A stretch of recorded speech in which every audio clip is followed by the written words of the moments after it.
Hey, it's Claire Bowman again, back from student teaching, almost at the end of it. Just to recap, I am doing my student teaching at Duncan Elementary School with Anna Robinson's 3rd grade class, and it's been a wonderful experience. I'm really sad that I only have 6 days left. It's really, really bittersweet because I am ready to be done and to graduate and to start working towards my own classroom in the fall. However, I really have enjoyed being in this classroom, and I'm going to miss Miss Robinson. I'm sure that I'll be calling her later when I have my own classroom with all kinds of questions. And my kids have been so great. I've learned a lot from them. So overall, the environment has been wonderful, and I couldn't have asked for a better place to be able to try new things in and to learn and to make mistakes and to grow. It truly has been a blessing.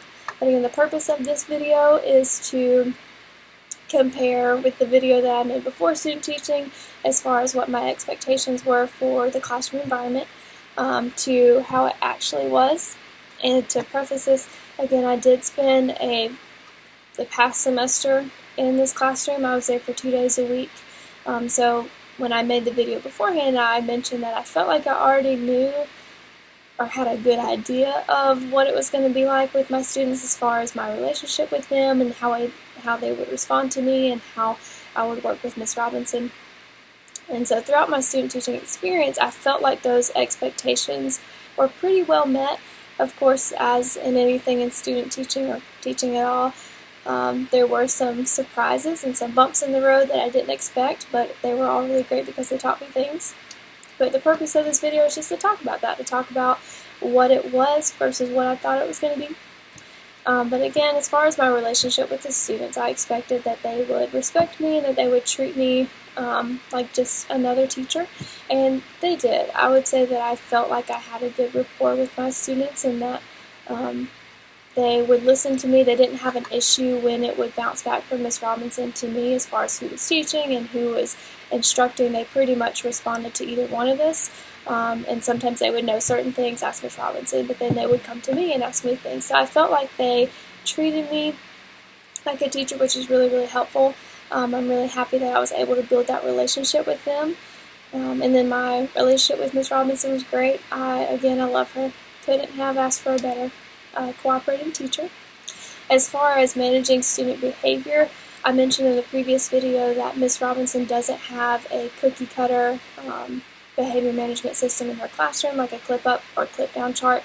So before going into full-time student teaching, I knew that I was going to have to really work hard to be consistent and to be firm and to follow through with what I said so that I would have that same rapport with the kids and that same relationship, because I wouldn't have a we'll go clip down to fall back on. It would just be me and my relationship with them and my judgment of what should happen if something went wrong.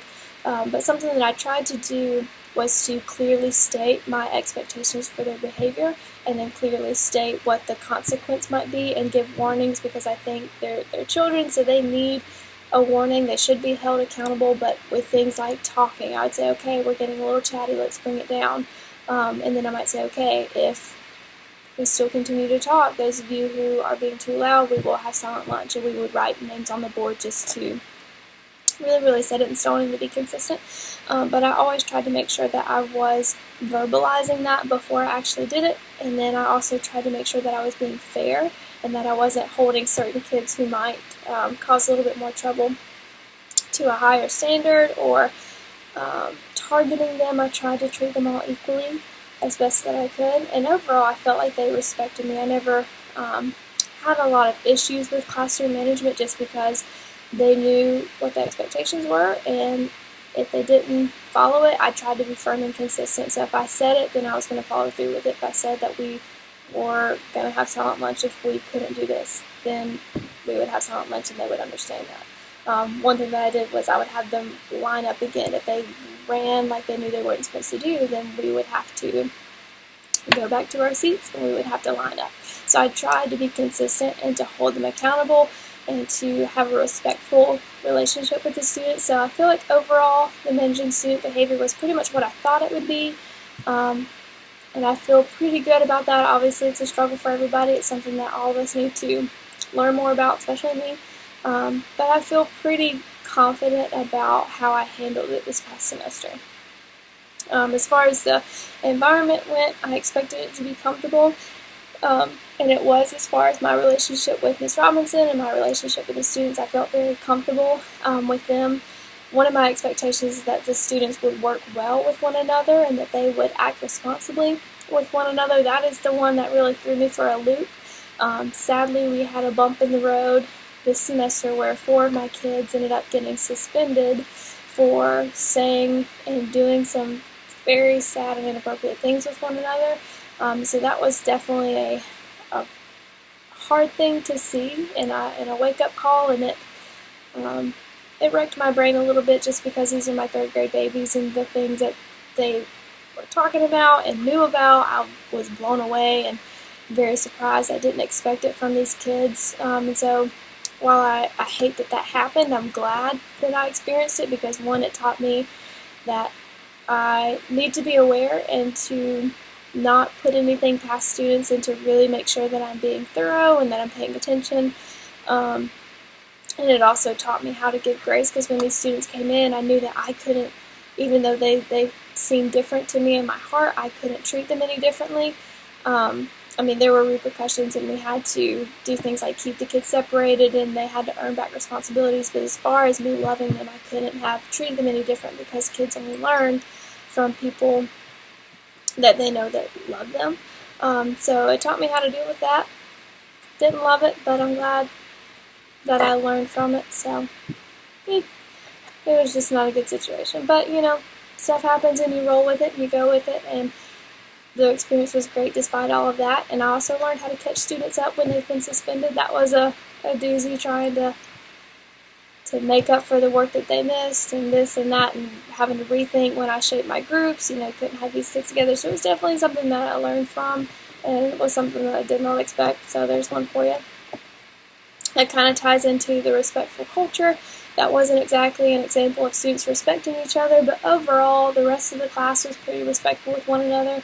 I know in my previous video I mentioned one student who had an issue with respect, and I worked a lot with him over the course of the semester to catch him when I saw him getting upset, pull him to the side. Okay, let's talk about it. How can we make good choices? That was something that I said to him a lot. Let's make good choices, because usually he would lash out and get angry with me or with Miss Robinson or other students, and he would be very snarky and just so we tried to get ahead of that, to give him responsibilities, to keep him busy, and to make him feel like he had a purpose, and to also just constantly I would be telling him, let's make good choices. How can you handle that? Make a good decision. I'm watching. Make a good choice.